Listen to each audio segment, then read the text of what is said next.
ছাত্র জনতার গণ-অভ্যুত্থানের ১ বছর পূর্তি উপলক্ষে ঠাকুরগাঁওয়ে জুলাই ২৪ স্মরণে সংসদীয় বিতর্ক প্রতিযোগিতা অনুষ্ঠিত হয়েছে।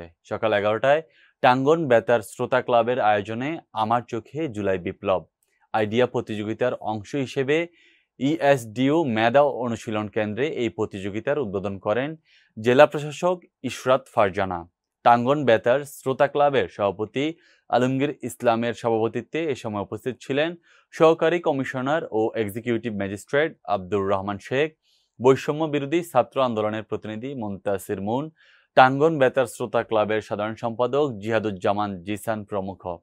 উক্ত প্রতিযোগিতায় জেলার ২টি স্কুল ও ২টি কলেজের ৪টি টিম অংশ নেয়। তর্ক বিতর্কের পরে বিজয়ীদের মাঝে পুরস্কার বিতরণ করা হয়।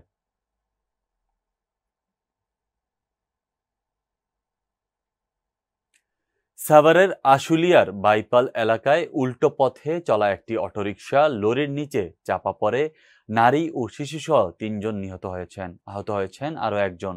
রোববার রাত ৯:৩০টার দিকে নবীনগর চন্দ্রা মহাসড়কের বাইপাল কেন্দ্রীয় মসজিদের কাছে এই মর্মান্তিক দুর্ঘটনা ঘটে। প্রত্যক্ষদর্শীরা জানান, একটি অটোরিকশা উল্টো পথে ইপিজেটের দিকে যাচ্ছিল। হঠাৎ রাস্তায় থাকা গর্তে পড়ে নিয়ন্ত্রণ হারিয়ে ফেলে রিকশাটি। এই সময় বিপরীত দিক থেকে আসা একটি লরি রিকশাটিকে চাপা দিলে যাত্রীরা লরির চাকার নিচে পড়ে যান। এতে দুর্ঘটনায় ঘটনাস্থলেই একজন নিহত হন। পরে গুরুতর আহত অবস্থায় ৩ জনকে আশেপাশের লোকজন উদ্ধার করে দ্রুত গণস্বাস্থ্য সমাজভিত্তিক মেডিকেলে নেয়ার পর চিকিৎসক আরও ২ জনকে মৃত ঘোষণা করেন।